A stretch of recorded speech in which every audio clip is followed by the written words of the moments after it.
आप देख रहे हैं फैक्ट न्यूज। मैं अनिल भारद्वाज, प्रोग्राम सियासत हरियाणा में आपका स्वागत है। कार्यक्रम में चर्चा के लिए मेरे साथ मौजूद है मेरे सहयोगी शमशेर चंदेल जी। शमशेर जी, स्वागत है आपका कार्यक्रम में। तो आज एक तरह से नया माहौल हरियाणा की राजनीति में, प्रधानमंत्री नरेंद्र मोदी की कुरुक्षेत्र रैली, बड़े बड़े नेता उसमें शामिल हुए, जो उम्मीदवार हैं वो शामिल हुए। 35 सीटें, विधानसभा सीटें, उनको कवर किया इस रैली। हाँ बिल्कुल, ये क्योंकि वो बेल्ट है कुरुक्षेत्र जो है ना, पूरा जो हाईवे है चंडीगढ़ से दिल्ली, जितनी भी बेल्ट है ये ट्रेडर्स बेल्ट है, शॉपकीपर्स है, नॉन फार्मर्स बेल्ट है। तो ये नेचुरली बीजेपी का एक ऑफ लेट पिछले 10 साल से कह सकते हैं गढ़ है। 23 सीटें ये 2014 में जीते थे और यहाँ से 21 सीटें 2019 में जीते हैं। तो इसको वो मेंटेन करना चाहते हैं कि हालांकि जो बाकी जो अंदरूनी जगह है उसमें भाजपा के हाल उतने अच्छे नहीं है जितने यहाँ है। दक्षिणी जो हरियाणा है वहां भी भाजपा को काफी उम्मीदें हैं, मगर इतनी नहीं जितनी इस बेल्ट से है।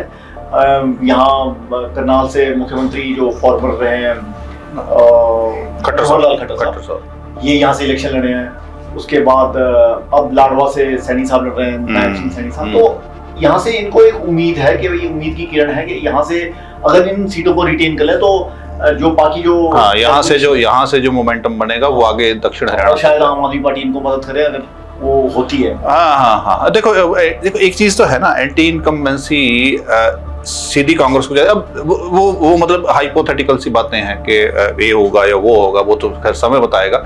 लेकिन फिर वही बात वही है कि कांग्रेस और आम आदमी पार्टी इकट्ठे लड़ते तो बात और होती है, वो अलग अलग है। अब तो देखिए, कांग्रेस और आम आदमी पार्टी अगर इकट्ठी लड़ती तो ये नहीं कह सकते। देखिए, अगर अनिल जी ऐसा होता है कि जब एक वेव होती है ना एंटी इनकम्बेंसी, फिर तो अगर वो रही तो आम आदमी पार्टी का कुछ रहेगा, तो वो तो सारी वोटें एम ब्लॉक कांग्रेस को जानी है, ठीक है। मगर ऐसे में क्या होता है कि बेशक आम आदमी पार्टी इंटेलेक्चुअली और आइडियोलॉजिकली भाजपा के ज्यादा अगेंस्ट है निस्बत कांग्रेस के, मगर खड़े होके वो लगभग इनएडवर्टेंटली, जिसको अंग्रेजी में कहते हैं, वो भाजपा की मदद हो रही। ठीक, बिल्कुल ठीक है। भाजपा की जैसे प्रधानमंत्री नरेंद्र मोदी की रैली की हमने चर्चा की, इसके साथ ही चर्चा करनी बनती है स्टार कैंपेनर्स की लिस्ट जो है वो भी आ गई है। उसमें पीएम तो है ही, उनके अलावा केंद्रीय गृह मंत्री अमित शाह, रक्षा मंत्री राजनाथ सिंह, केंद्रीय मंत्री नितिन गडकरी, और इसके अलावा तमाम सारे मुख्यमंत्री जो भाजपा शासित प्रदेश हैं उनके साथ ही शिवराज सिंह चौहान, पीयूष गोयल, पुष्कर धामी और ये अपना भजन लाल शर्मा राजस्थान, जैसे हम जिक्र किया मुख्यमंत्रियों का, तो वो लिस्ट आ गई है। तो बिल्कुल अब ये मैदान में उतरेंगे हरियाणा के। मैं अनिल जी जिक्र करना चाहूंगा इसमें जो असल में जो स्टार कैंपेनर है, मुझे लग रहा है कि मोदी साहब है और योगी आदित्यनाथ है, जो फायर ब्रांड स्पीकर हैं। अमित शाह है और मनोज तिवारी, अगर वो कर पाए वो मुझे नहीं लगता। मुझे मेरा दिल कर रहा है कंपेयर करने का इस स्टार लिस्ट को आज से 30 साल पहले की स्टार। वो तो खैर साध्वी ऋतंबरा थी, सुषमा स्वराज थी, गोविंदाचार्य, लाल कृष्ण आडवाणी, अटल बिहारी वाजपेयी, उमा भारती, उसमें सुषमा स्वराज को टाइम मिलता नहीं था ज्यादा वक्त, वो इसलिए क्योंकि वो अंग्रेजी के वक्ता थे। वो उस लिस्ट में टियर 2 पे थे। अब ये लिस्ट उस तरह से वक्ताओं के लिहाज से मतलब वो लिस्ट एक और ही तरह की मतलब ये भी ठीक लिस्ट है। मुझे याद है क्रेज होता था, जैसे पंजाब में कभी चुनाव होने हैं, पंजाब में आमतौर पे भाजपा का जो है वो गठबंधन रहा अकाली दल से। तो अकाली दल के स्टालवर्ड्स में मतलब उस टाइम में जो स्टेज होती थी, मतलब लगता था कि स्टेज है, उस पर प्रकाश सिंह बादल बैठे हुए हैं, गुरशद सिंह टोडा बैठे हैं, जगदेव सिंह तलवंडी बैठे हैं, तमाम सारे लीडर। और उसके साथ ही फिर जब भी कोई रैली होनी पड़ी तो दिल्ली से भी वाजपेयी जी आते थे, आडवाणी जी आते थे, एक क्रेज होता था कार्यकर्ताओं में, वर्कर्स में भी। अब मतलब ठीक है, अब पन्ना प्रमुख लेवल तक अपना संगठन तो हो गया, लेकिन अगर वक्ताओं के लिहाज से आप देखें तो वो कंपैरिजन कहीं ना कहीं। मगर अनिल जी फिर भी अगर हम देखें तो जो भाजपा की लिस्ट है वो कांग्रेस से कहीं बेहतर है। बिल्कुल ठीक है। हाँ, इनकी भी अपना आम आदमी पार्टी की भी परसों लिस्ट आई है, आज भाजपा की आ गई है कल, और जल्दी कांग्रेस की भी आ जाएगी। हालांकि कांग्रेस जो है वो पता ही है, वो कांग्रेस में भी राहुल गांधी, प्रियंका गांधी, अपने खड़गे साहब हो गए, सोनिया गांधी और हुड्डा साहब अपने आप में स्टार कैंपेनर हैं ही हैं। तो मतलब काफी ज्यादा जो है अब मतलब गरमाए हुए माहौल में और गर्मी आने जा रही है। तो नॉमिनेशंस की बात कर लेते हैं। नॉमिनेशन वापसी का जो समय है वो भी नजदीक आ गया है, 16 तारीख है। तो 1561 नॉमिनेशन हुए हैं। क्या है ये ट्रेंड, पहले से ज्यादा है, कम है? ये लगभग अनिल जी उतना ही है, 1500 के करीब हरियाणा में रहता है, 1400 से 1600 के बीच। और इसका अगर आप एवरेज निकालें तो 90 सीटें तकरीबन 17 कैंडिडेट्स हर कॉन्स्टिट्यूंसी में है। इसमें सबसे ज्यादा 31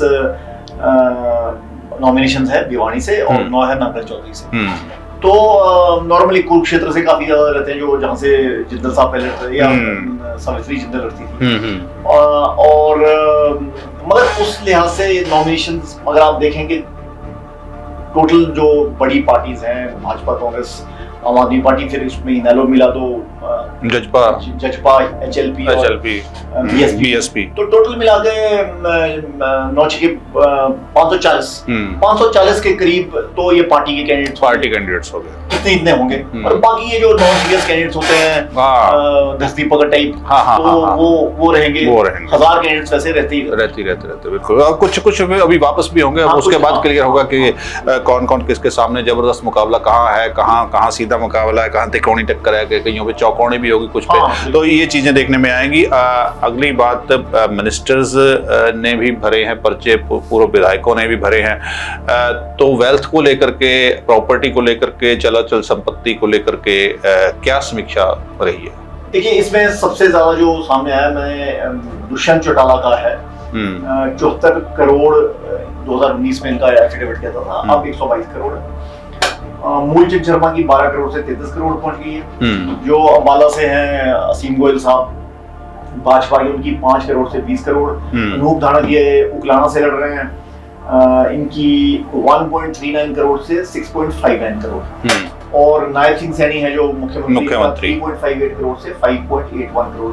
ये मतलब इंटरेस्टिंग सा रहता है जब भी आप किसी कैंडिडेट के एफिडेविट्स पढ़ते हैं। इसमें सबसे ज्यादा इंटरेस्टिंग चौटाला साहब का है, काफी वेल्थ उन्होंने एक्वायर कर ली है। हालांकि ये कोई इंप्रेशन हम ये नहीं जाहिर कर रहे हैं कि भाई इसमें कोई संदेह नहीं व्यक्त कर रहे हैं कि भाई कैसे। हाँ बिल्कुल, वो चलो तो एक बड़ी एकेडमिक बात। मगर ये जरूर है कि लोगों को रुचि रहती है कि उनके नेता उनकी बनस्पत कितना कमा रहे हैं, उनकी संपत्ति में कितना इजाफा हो रहा है या कम हो रही है, जो भी है वो चीज रहती है। पीछे पंजाब के इलेक्शन हुए थे और वो हम जब पढ़ते थे एफिडेविट, तो जो पब्लिक डोमेन में बात है बड़े बड़े लीडर्स की 3000 करोड़ है, 4000 करोड़ है, वो जब एफिडेविट पढ़ते तो 90 करोड़ नहीं होते।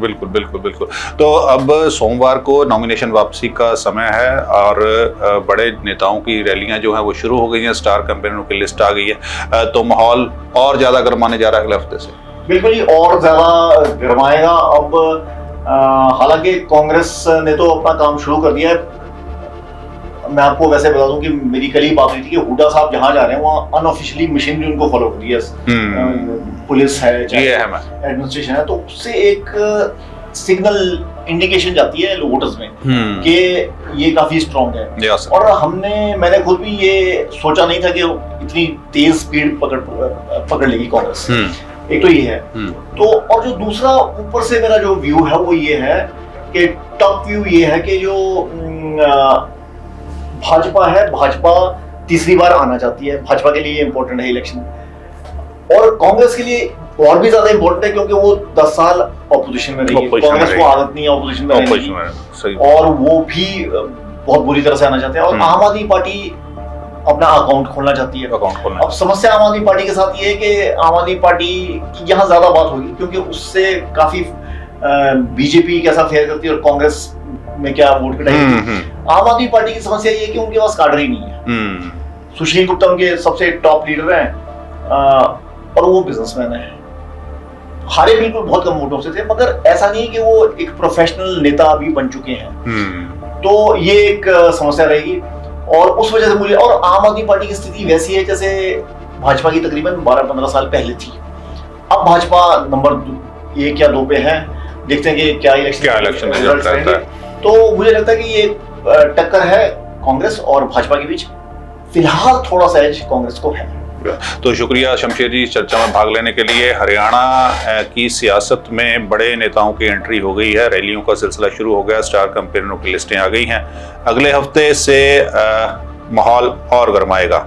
सियासत हरियाणा में आज इतना ही। आप देखते रहिए फैक्ट न्यूज़। धन्यवाद।